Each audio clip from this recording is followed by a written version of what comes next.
I never thought my own daughter would leave me by the wayside. I could never have imagined that her chosen one, that person, would allow himself to humiliate me in the darkest hour of my life, and that she would permit it. But they miscalculated. They didn't consider that fate had an ace up its sleeve for me, and when I play it, everything will turn upside down. Listen carefully. This isn't just a story. It's a story of retribution. My name is Eleanor. I'm 58 years old, and until recently, I firmly believed in that unconditional love, especially when it came to family. My whole life revolved around my husband and our daughter, Olivia.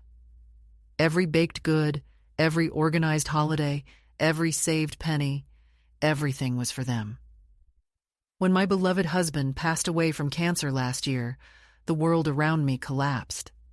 But I kept telling myself, I have Olivia. I have my girl. I sold our house in Maplewood, north of San Antonio, a house that my husband and I had built with such difficulty from scratch. The memories suffocated me. Nightmares woke me up in a cold sweat, and I was still waiting, like a mad woman, to hear his laughter coming from the kitchen. Olivia and her husband Ethan generously offered me shelter, or rather, Olivia offered. Ethan only glanced at me without looking up from his cursed phone when I crossed the threshold of their house. I tried to be inconspicuous. I holed up in my cubbyhole at the back of the house, like a mouse. I cooked, cleaned, offered help with errands, bent over backwards to be useful and not annoy them. But Ethan seemed to have a gift for making me feel like an unwelcome guest. There was undisguised irritation in his eyes, as if I were a splinter stuck under his skin. It all started with small things, with subtle signs. He rolled his eyes when I dared to ask a question. He shamelessly changed the channel as soon as I got interested in a show. Once, passing me in the hallway, he muttered through his teeth, "Freeloader." I desperately tried to convince myself that I had misheard, that it was a figment of my inflamed imagination, but deep down, I felt it was true. I looked for support in Olivia's eyes, waiting for at least a word, at least a gesture of sympathy. But she just brushed it off, downplaying each of his outbursts as if it were nothing more than an unfortunate accident. "He's stressed out," she excused him. "He's swamped at work." Swallowing the lump of resentment, I obediently kept silent. Isn't that what loving mothers do? But that night, that one night shattered my life forever. We were sitting at the table. My signature chicken pie, which he used to love so much, remained almost untouched.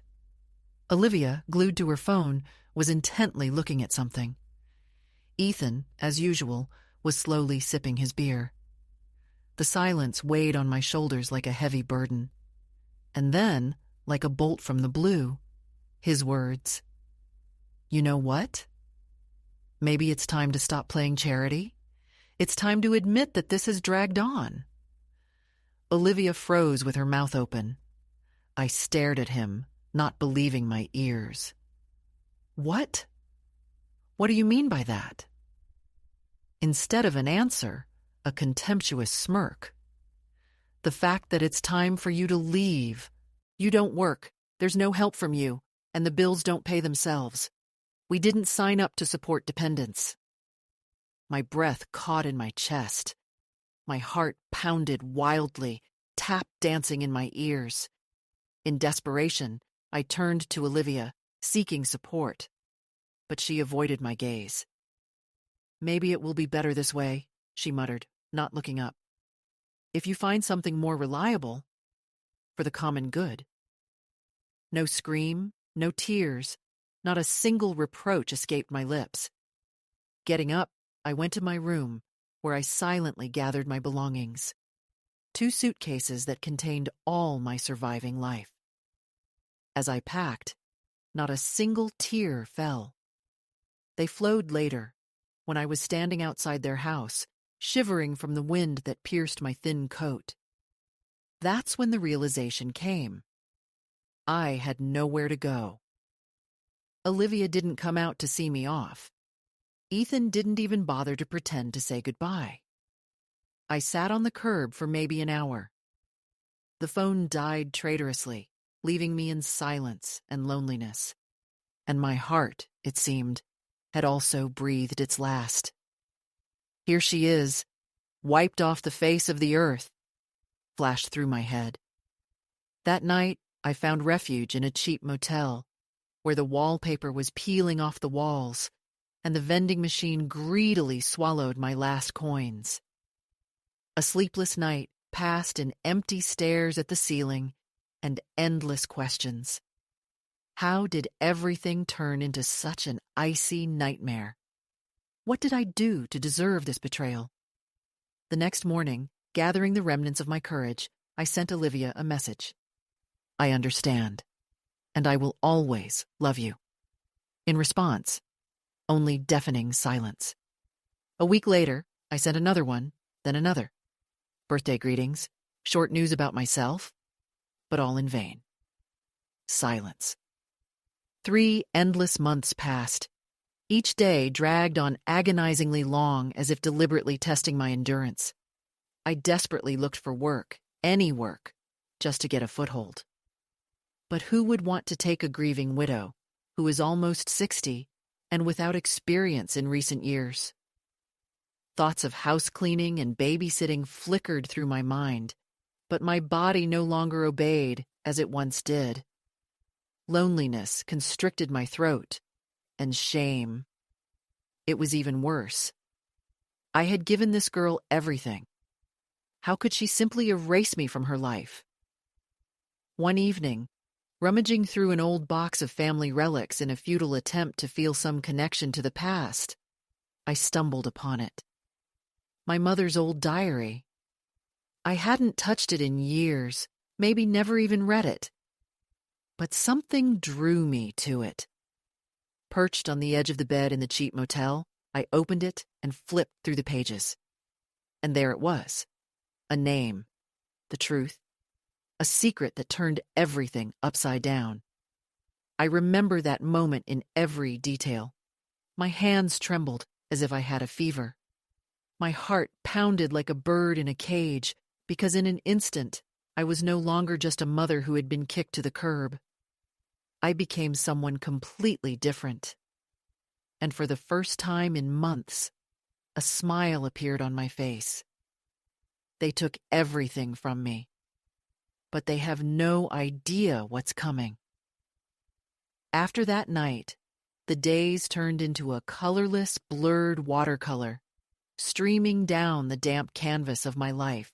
The squalid motel room was filled with stale air, permeated with the smell of cheap cigarettes and hopelessness. The monotonous hum of the vending machine outside the door became the funeral dirge of my shattered dreams. I sank into silence. It wasn't that I cried every night, but when the tears did break through, they were quiet, convulsive sobs. The kind that shake your whole body, but you hold them inside because you know no one will come, no one will hug you, no one will comfort you. On the 4th day, I wrote to Olivia again, a simple, pathetic message. I'm okay. Just wanted to know how you are. The response was silence. 2 weeks later, I made another attempt, sending a heart emoji. Again, nothing. I kept telling myself that she was busy, that she would come to her senses, that Ethan must have brainwashed her. But with each passing week, that hope rotted inside me, poisoning the remnants of my sanity. Money was running out fast. I desperately tried to find any kind of work, in grocery stores, at reception desks, even at a roadside diner. But everywhere I was met with rejection, either not qualified or not meeting the requirements, which was basically a euphemism for too old and too worn out by life. I sat in the middle of the room, the moonlight barely penetrating through the thin curtains. My entire life fit into one cardboard box, besides a couple of bags of clothes, a dusty relic from a past life. Inside, yellowed photographs, a stack of letters, and then, at the very bottom, like a secret, a small leather diary. Mom's? I don't remember ever taking it. I was about to close the lid, but something in the touch of the old leather to my fingers stopped me. I turned on the desk lamp, its dim light snatching the bedside table from the darkness. I opened the first page. Her handwriting. Lively, recognizable, as if she had just yesterday put notes in my school lunchbox. Each letter, neat, with flourishes, written in ink. At first, the usual things. The weather, Sunday service, complaints about grocery prices. And then, an entry from June. My heart beat faster. He came again today, Mom wrote. He said how he wished he could change everything. He dreams that I was his wife. But he has a family, a business, a name to protect. Eleanor must never know. She must never know. Under no circumstances. That phrase was etched in my memory like a brand burned into my flesh.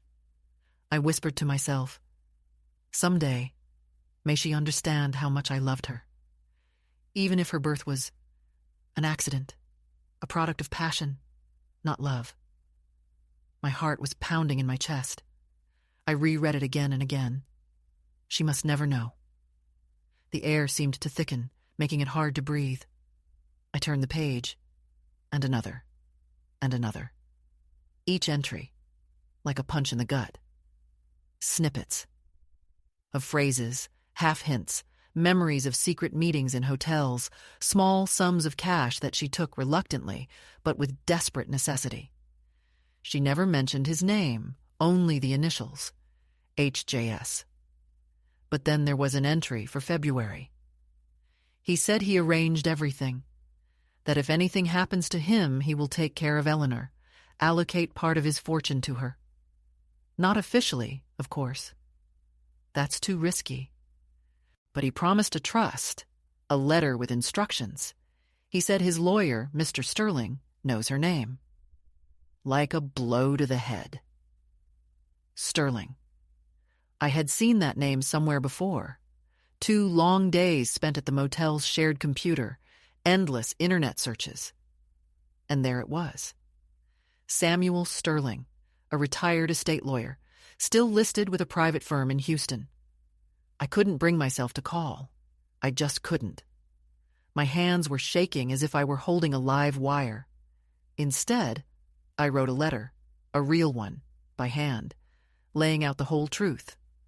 Who I was, who my mother was, and begging for a meeting, a conversation. 2 weeks dragged on agonizingly. But then, the call. I distinctly remember the tremor in his voice when I spoke my mother's name. He knew her not just as a colleague, but as a close friend. I've always wondered if you'd ever decide to, he said. There's something you need to see. The very next morning, I was rattling along in a bus to Houston. My suitcase was only half packed, just in case it was all a scam, a carefully orchestrated con. But the moment I stepped into that quiet office, filled with the scent of old books and even older silence, all my doubts vanished. It was true. He handed me a yellowed, fragile envelope, still sealed. It bore the name of Harold James Sterling, founder of Sterling Energy, one of the largest oil companies in Central Texas. A man I'd seen in newspapers my entire life. A man with a family, a reputation, a legacy. The letter was addressed to me, Eleanor Hayes, my daughter. I couldn't take it all in at once. Tears streamed down my face before I even reached the second paragraph. He laid it all bare.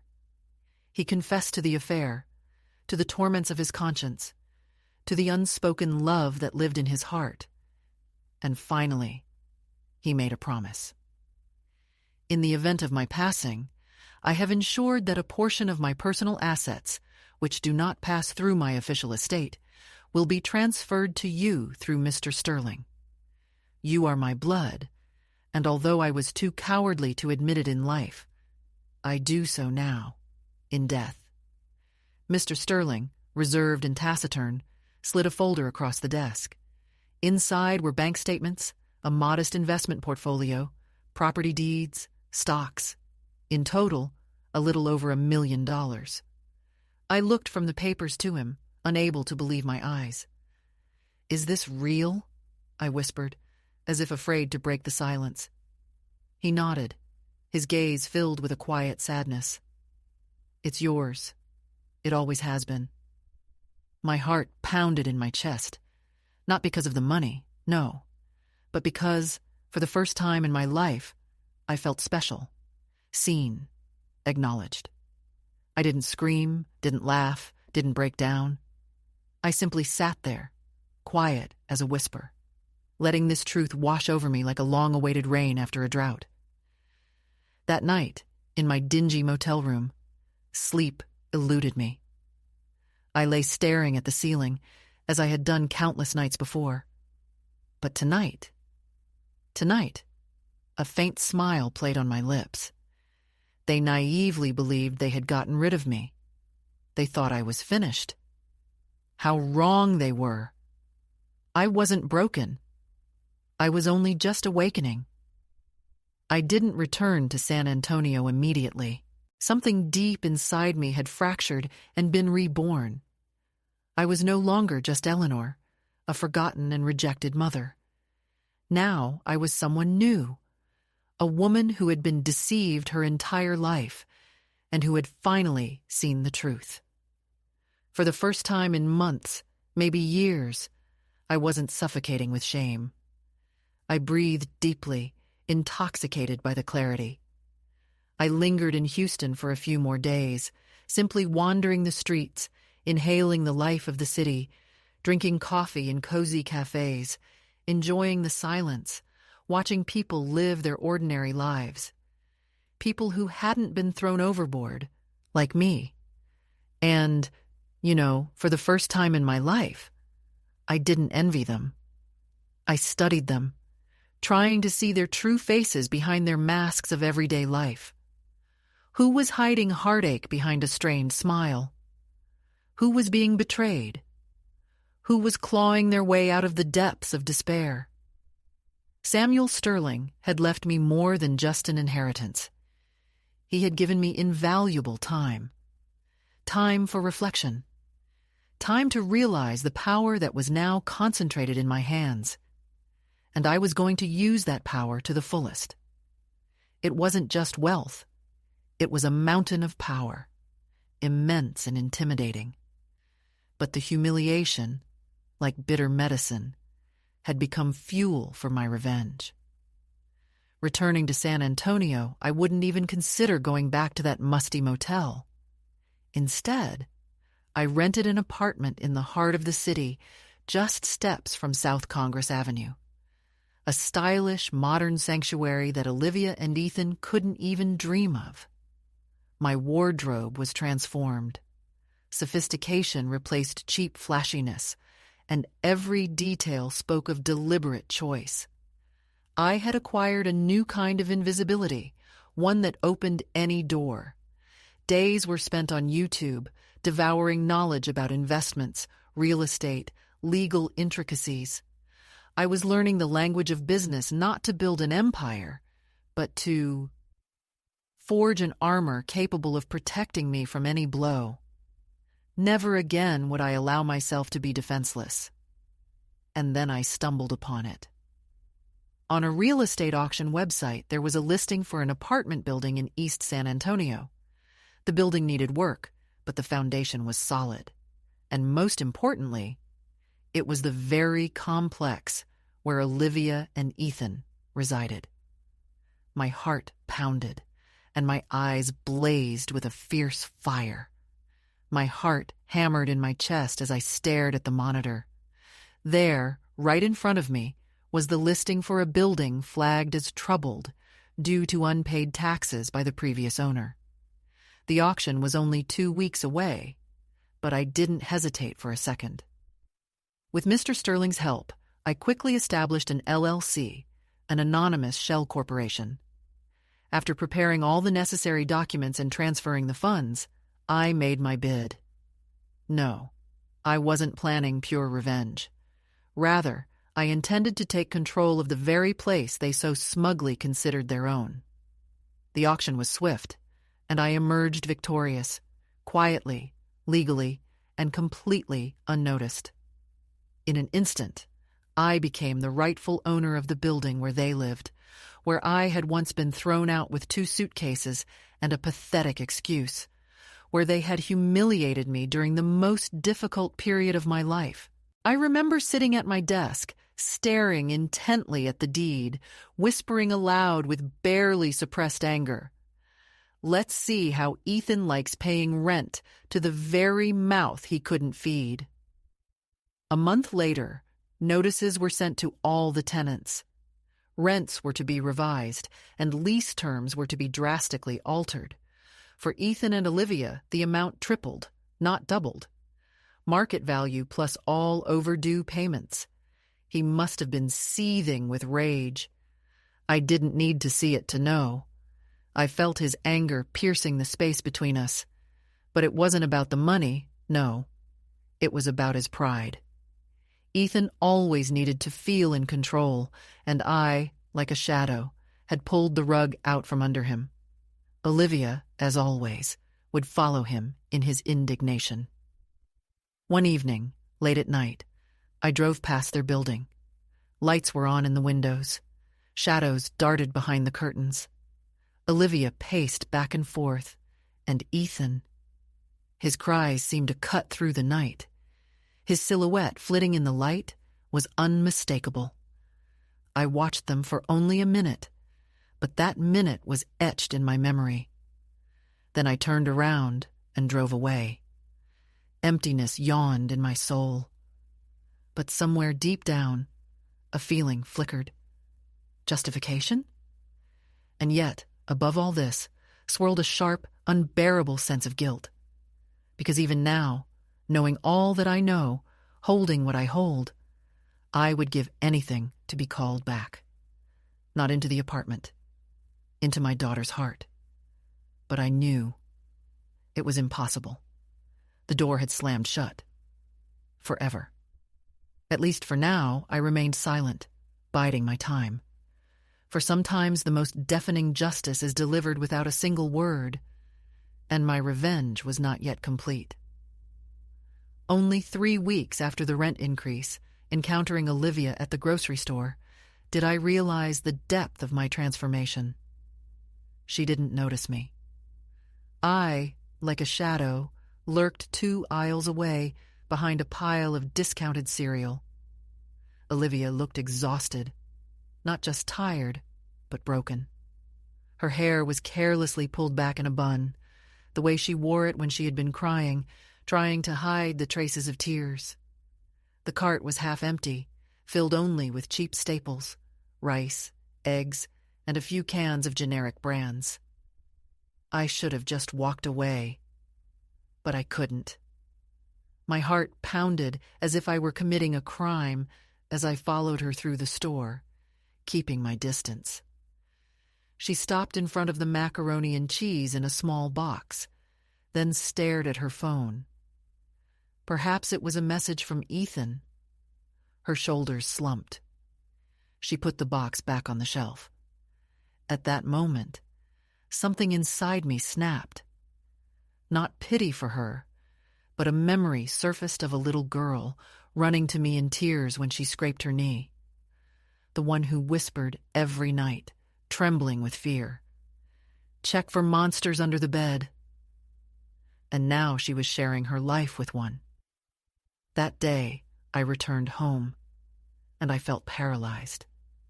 For hours I stared out the window, drowning in the bitterness of realizing how life had turned us into strangers. but I forced myself to remember. This isn't divine retribution. It's a logical consequence. And the hour of reckoning had long since struck. Now I had a clear plan. Not just a plan of action, but a carefully crafted, slow chess game.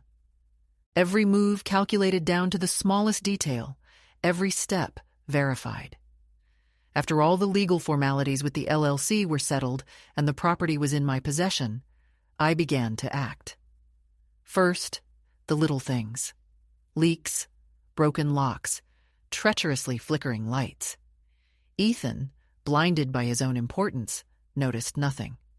He was too busy yelling at the property manager via email about the rent increase, demanding immediate explanations.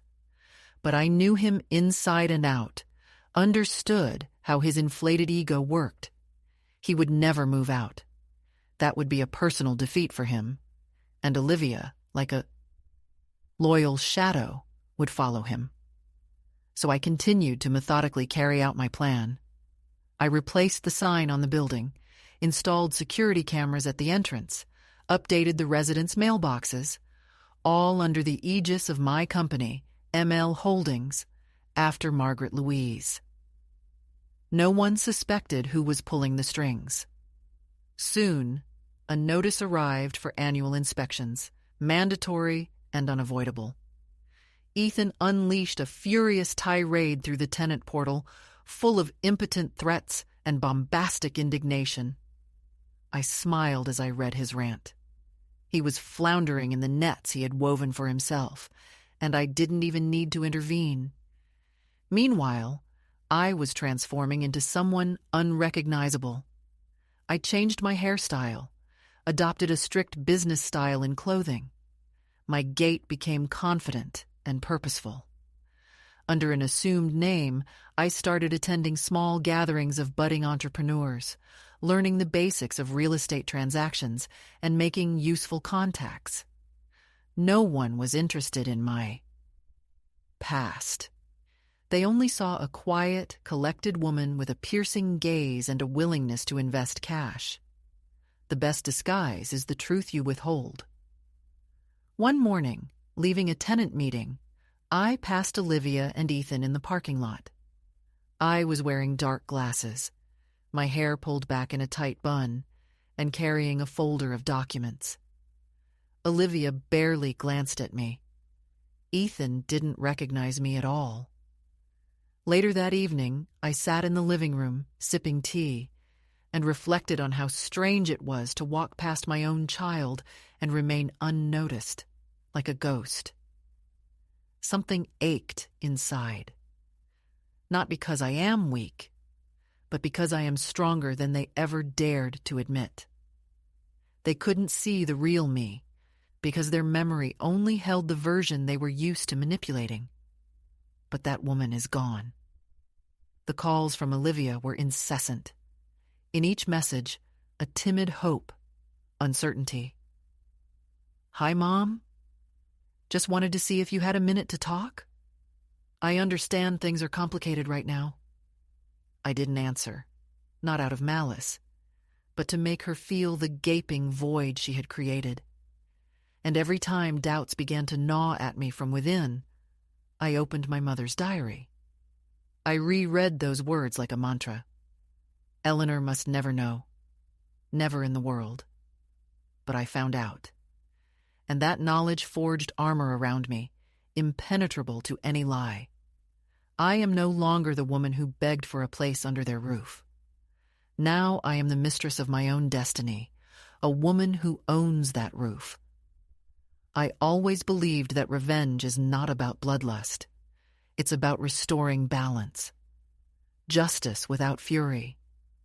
Correction, not war. But when I saw Ethan's response to the email notifying him of the rent increase, I confess, a spark of schadenfreude flickered within me.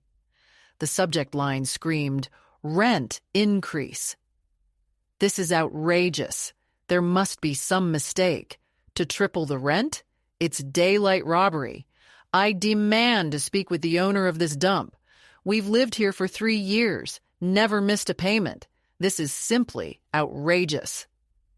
The signature read, Ethan D. Bennett, as if his name was supposed to impress someone. I reread the email 3 times, savoring every line, and then forwarded it to our property manager with a laconic note. Please respond with Standard Clause C regarding market rate adjustments. No exceptions. Ethan wasn't just angry. He was completely bewildered. His hubris wouldn't allow him to imagine that someone could outmaneuver him. He was so used to total control that the very idea of answering to a faceless landlord drove him crazy. I imagined him, red-faced with anger, drumming his fingers on the table, and couldn't help but smile. That same evening, Olivia tried to call me again. The voicemail she left was completely different, without a trace of pretense, exposing the true essence of her anxieties. Mom, I know you're not answering, but I just need to talk to you. Things are really bad right now. Ethan is furious, taking it out on everyone. We're trying to cope, but I just miss you so much. Really.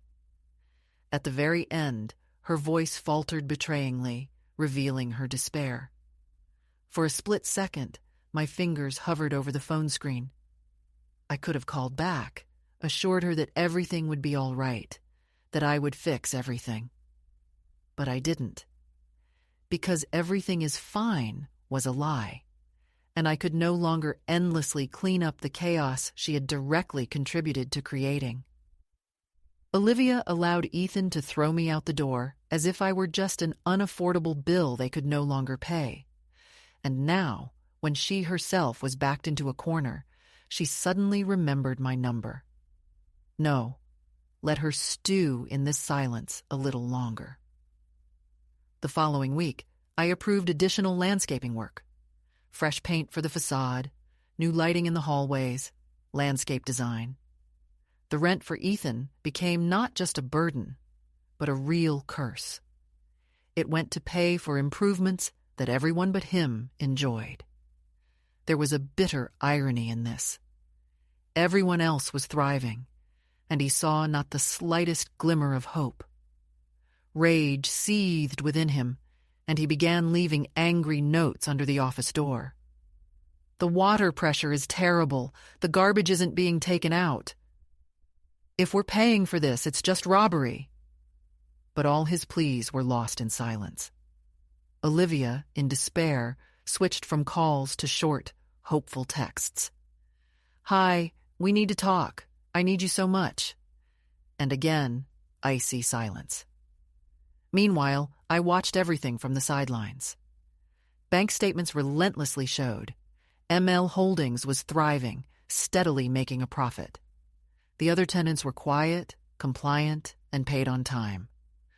Only Ethan rebelled, and Olivia was in the eye of the storm. But everything changed the day I received the quarterly report from the building manager. Attached were photos of Ethan and Olivia's apartment. What I saw chilled me to the bone.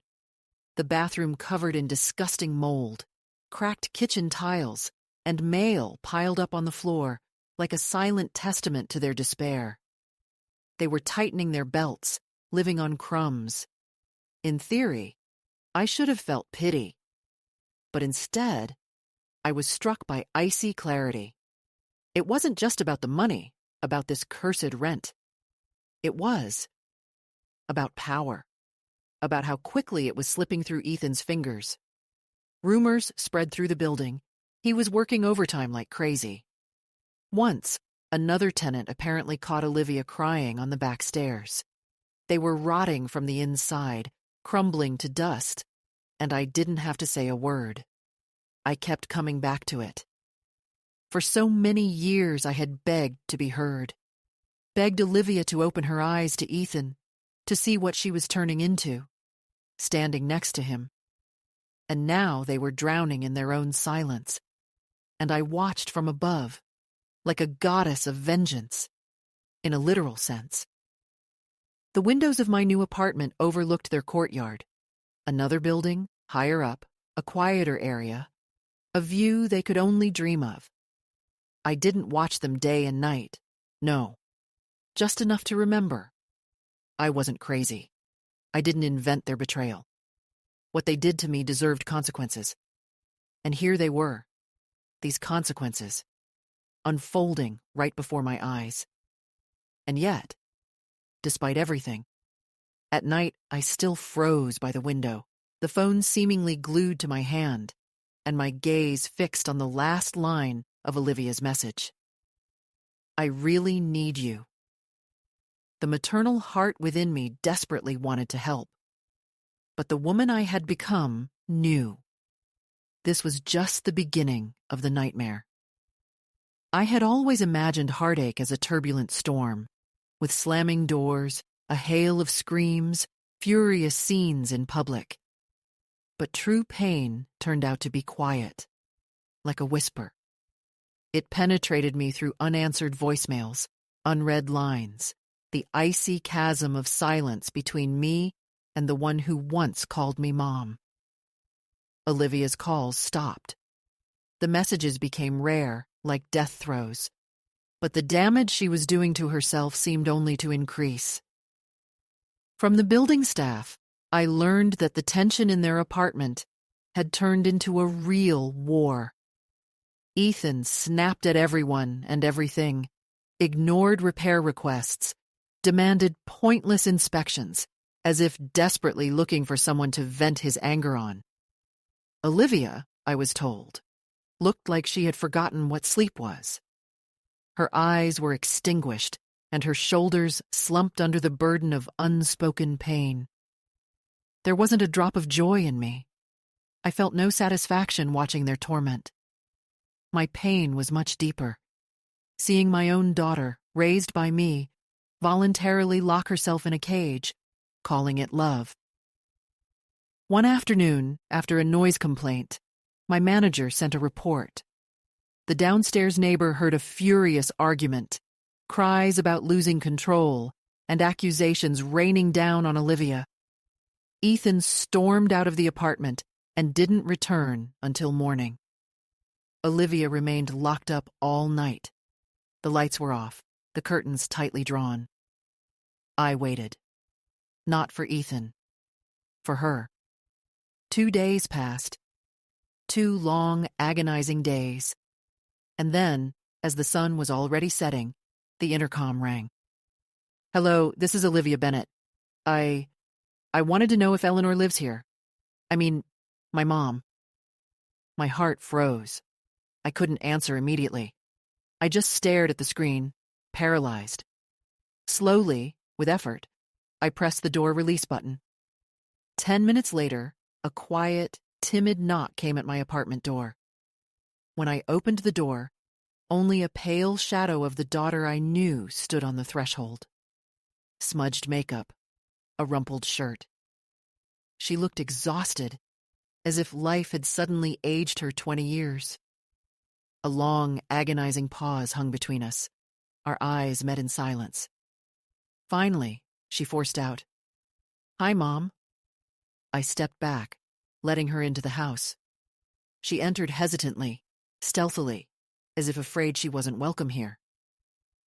A ringing silence filled the room, broken only by the soft clinking of cups as I made tea.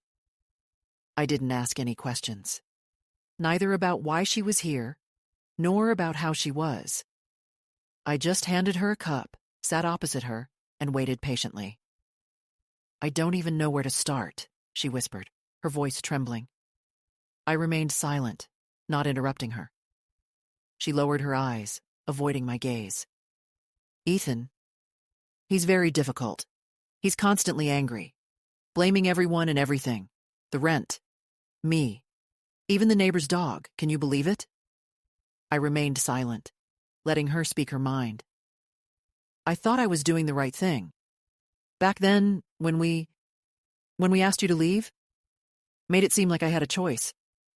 I just wanted peace. I didn't want any more arguments. It's all Ethan." She paused. "He said you wouldn't be able to move on without closure. And I'm so sorry I agreed." I took a sip of my tea. "I miss you. she said quietly. But I don't know what can be done. I watched her carefully. Every change in her expression, every movement. She was hoping for understanding, but didn't dare ask for it. And I offered her the little I could. Silence. Sometimes silence is better than explaining everything. We sat like that for quite some time. She didn't talk about material things. She didn't ask for support. She just needed to be near, and I allowed it. As she got ready to leave, she touched my hand. "I'm sorry," she said, "for everything that happened." I didn't say it back. I just held her hand in mine a little longer than she expected. She let go first, and with teary eyes, she left. I didn't shed a tear. But as soon as the door closed behind her, I sank into the chair, warming my hands around her cup, as if seeking comfort in it. She came. She looked me in the eye, and I felt the tension finally starting to show. Influence, real influence, manifests in calm and restraint. No need for grand gestures or harsh words. Small actions are enough to see the reaction of those who didn't expect such a development. And Ethan was reacting. After Olivia's visit to that apartment, the atmosphere became more tense. I didn't need confirmation to understand that. You can feel when something changes if you pay attention. Employees reported that Ethan was persistent, frequently visiting the office trying to find out information about the building owners. He was looking for specific data. He needed someone to direct his attention to. The lack of information was making him anxious. He started his search. I assumed he would. Ethan isn't one to easily accept failure. I noticed him going through Olivia's phone when she was out late. How he inquired about her expenses, noted the time it took her to run errands, showing control. Then he started searching for a name starting with A. Olivia stopped calling, but I learned from the building maintenance person that she had started walking to work. Her vehicle had been sold. They were saving on resources. The electricity was turned off in the evening. There was no heating at night. The problems weren't just in their personal relationship, but also in their financial situation. And yet, I tried not to interfere. My goal wasn't revenge. My goal was to provide an opportunity, to let the situation develop so he could realize the extent of what was happening. And Olivia could decide whether to stay in her current situation or find the way out I had provided her. I understood that she wasn't ready for change yet, but circumstances were worsening, and the truth might come out. I wasn't expecting a visit that evening. It had been quiet for several days. No official notices, no messages from Olivia, no unpleasant hints. Just a lull, like the approach of change that you can feel from afar. But when there was a quiet and unhurried knock, something inside me stirred. I opened the door. Olivia stood on the threshold, soaked from the rain. A bag of belongings was pressed against her, as if it were her only support. Her eyes were red, her lips parted, but she was silent. It seemed that words had left her days ago. I stepped aside, letting her in. She entered, slowly leaving wet footprints on the floor. I offered her a towel, and we moved in silence. I put on the kettle and made 2 cups of herbal tea. She sat on the edge of the sofa, as if she didn't intend to stay long, as if she wasn't worthy of more. Maybe she wasn't.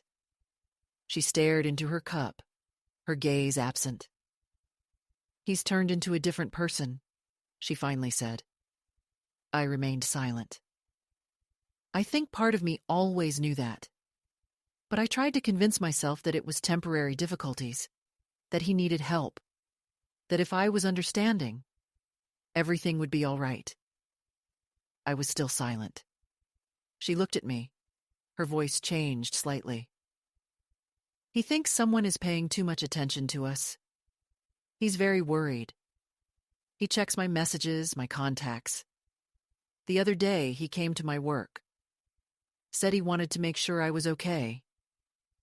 She shivered slightly, but not from the temperature. He asked if I was okay. If you were okay. I felt a little uneasy. She didn't let me answer. I told him we hadn't spoken in a while, that I didn't know where you were. She paused. But it's not true. I looked her straight in the eye for the first time. I saw your address on some paperwork. Same organization. I cross-referenced. It wasn't that hard. Of course it wasn't. Olivia had always been observant. Always been that way. But observant didn't always translate to decisive. And right now, she looked like she was finally seeing the situation in a new light. And she didn't like it. I haven't said anything. Not yet. I think about you, she whispered, but I don't even know how to be around you. My hand tightened around my mug. You distanced yourself, she said, her voice cracking slightly. And I let it happen. I let circumstances distance you. I finally replied, No, Olivia, you didn't let it happen. You stayed in that situation. That gave her pause. She blinked. Her lips parted slightly, as if she wanted to say something, make an excuse. But there was no excuse to make. I stood up, walked to the window, looked out at the darkening sky. I waited for a decision from you during that time, I said. Just one choice. Just one. And you did nothing. Behind me, I heard her sigh. A soft, sad sound. I didn't think it would turn out like this, she said. I thought I could manage the situation. You can't always control everything, I said quietly. Sometimes you either have to adapt or leave. She didn't answer.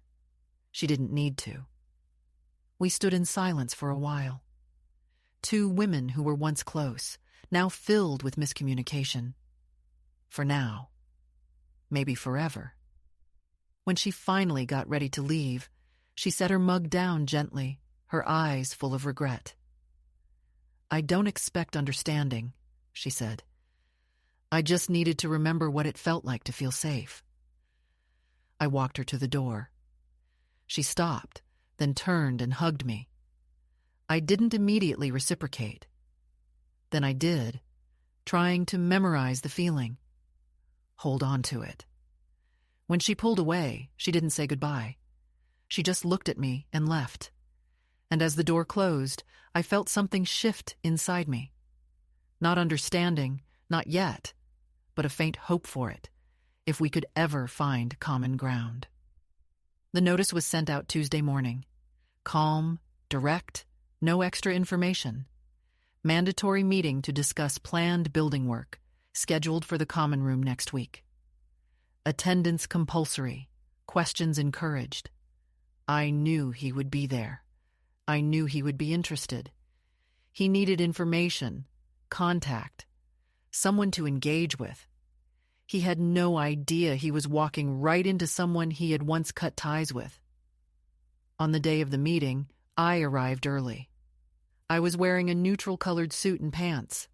Understated, neat, unremarkable. My hair, loosely curled, fell to my shoulders. I felt different than I had in those days, discussing things around the table at Olivia's house. The common room slowly filled. Residents trickled in, some interested, some disgruntled, most just neutral. Then Ethan appeared. He walked in with the confidence of someone ready to argue. Olivia followed behind him.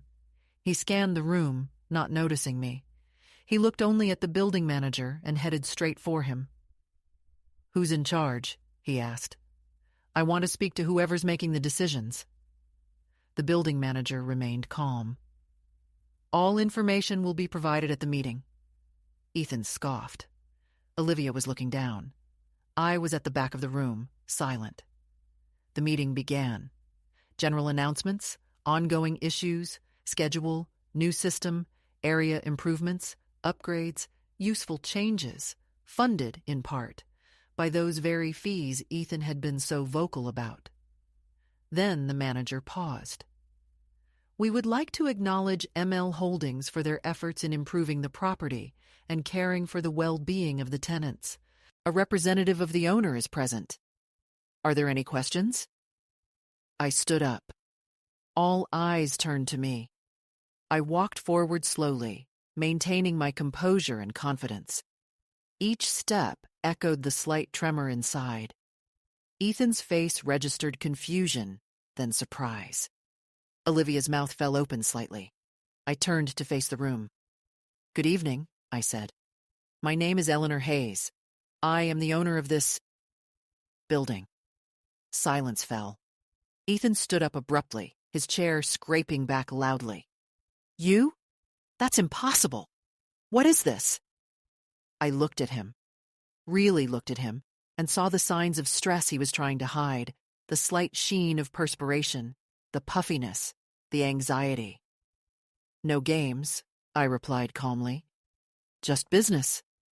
He took a step forward. You planned this. You've been involved all along.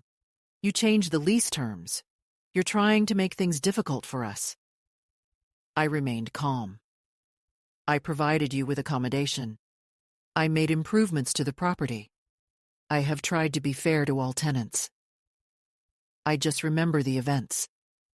He started to say something, but I turned to the others. If anyone has questions about the changes or improvements, I'll be available after the meeting. Thank you for your time. I stepped aside. The meeting continued, but the tension remained. Ethan didn't sit down. He stood, a silent protest. Olivia sat, her hands clasped tightly, worry etched on her face. After the meeting, residents approached me, asking questions, offering thanks. Some were wary. Most were oblivious to the undercurrents. Ethan waited until the room emptied. Then, he approached me. You think you've won?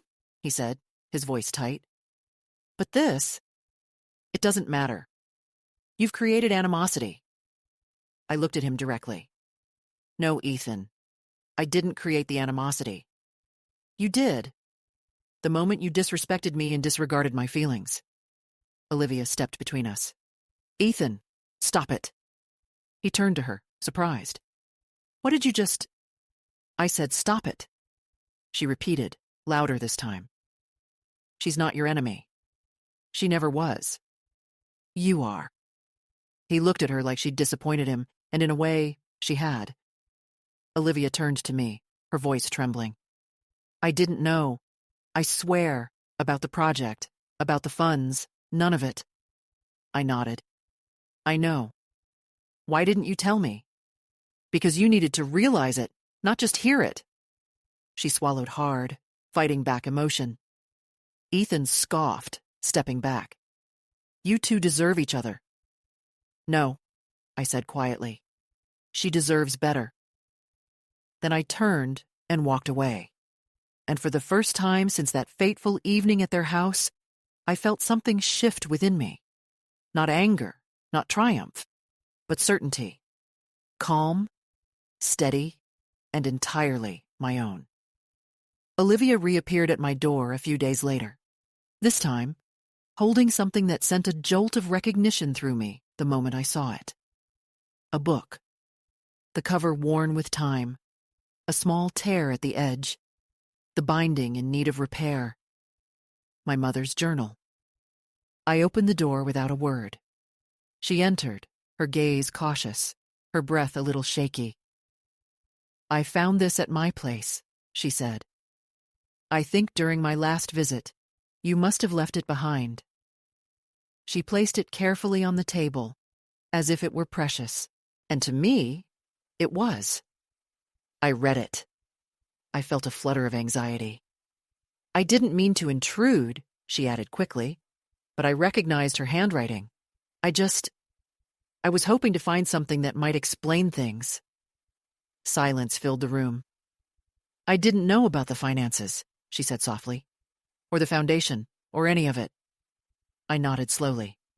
Neither did I. Not until recently. Her voice broke. Mom, why didn't you share this with me? Why did you let me believe we had nothing? I looked at her, and this time, she didn't look away. Because that's how I felt. The moment you made that decision, I didn't have a clear path. I didn't have the means. I didn't even have the space to think without interference. Olivia shifted slightly. I found the journal during a difficult time, when I was trying to find ways to take care of myself. When I hadn't spoken to anyone in a long time, this journal helped me understand myself better. It reminded me of my worth, that my mom cared, even if it wasn't always obvious. Olivia sat down, clasping her hands together. I don't understand how I could have made some of the choices I did. I think about it all the time. I walked to the window, watching the street, the quiet hum of life. It wasn't one thing, I said. It was a series of things, allowing events to unfold a certain way, choosing comfort over honesty, believing that affection meant agreement, even when it felt wrong. She rose and came to stand beside me. I ended the relationship. The words hung in the air, heavy with significance. He tried to look at my personal things again, my notes, my documents. I told him it wasn't okay. That was it. He got angry, packed his things, and left. Said he'd be back. The next day, I took steps to make sure he couldn't. I turned to face her, a little surprised. I'm not sure who I am without that connection, she admitted, her voice a little shaky. But I'd rather find out than keep losing myself. A pause stretched between us, filled with all the things left unsaid. Then, she glanced down at the journal. You didn't deserve any of that. Any of what happened. I can't undo it. But I want to try and make it right. I moved closer to her and sat down. I hoped I would hear those words, I said. But even hearing them now, they don't erase what happened. They change the way I see it. She looked at me, a flicker of understanding in her eyes. I reached out and took her hand gently. You see me now. That changes everything. We sat together in silence for a long time. A silence that wasn't uncomfortable, but rather soothing. A silence that comes after the truth has finally been spoken. Before Olivia left that evening, she paused at the door. You've always supported me, she said. I just stopped noticing how strong you are. I smiled slightly. No, I said. You didn't stop noticing. You just stopped looking. And now she saw everything around her. Not just who I had become, but who I had always been. When the message from Ethan arrived, I was surprised. I didn't open it immediately. The subject line made me uneasy. We need to discuss something urgently. I read it slowly, carefully. His words seemed tense and full of anxiety. I know about the situation with the building, the legacy issues, your dealings with Sterling. Do you think you're clever? Think you can just walk away, leaving the consequences behind? Let me tell you. If you don't reconsider your actions, I'll go public. Information about you, your family history, everything will be revealed. Let's see how that affects your reputation when everyone knows the truth. I stared at the screen in silence. He had apparently figured things out. Somehow, through Olivia or his own research, he had uncovered the information. But I was ready for this, as I had planned for this moment since acquiring the building. I sent a message to my lawyer. By the next morning, Ethan had received an official cease and desist letter. It contained evidence of his messages to the company, documents he had tried to pass off as coming from a law firm, and fake emails that were traced to his IP address. There were reports of tenant dissatisfaction, records of maintenance problems, and even audio recordings of his statements in public places near the building. We didn't need to start an official investigation. The threat of potential legal consequences was enough. He was worried, and I knew it when Olivia called me a few days later. "He's gone," she said, her voice anxious. "Packed his things while I was at work. Left a note saying he felt persecuted. Said you've negatively impacted his life. He made the choices that led to this," I said quietly. Olivia was silent. "I'm sorry, I thought it was better to stay out of it for so long." "You were afraid," I replied. "I understand that. Fears can be limiting, but it's important not to let them define you." Soon after, Ethan tried to voice his displeasure by posting general statements on social media, hinting at misconduct and deception. He avoided specific names. He couldn't afford to, especially after another warning from my lawyer about potential legal consequences for every statement he made. After that, he became less visible, at least publicly.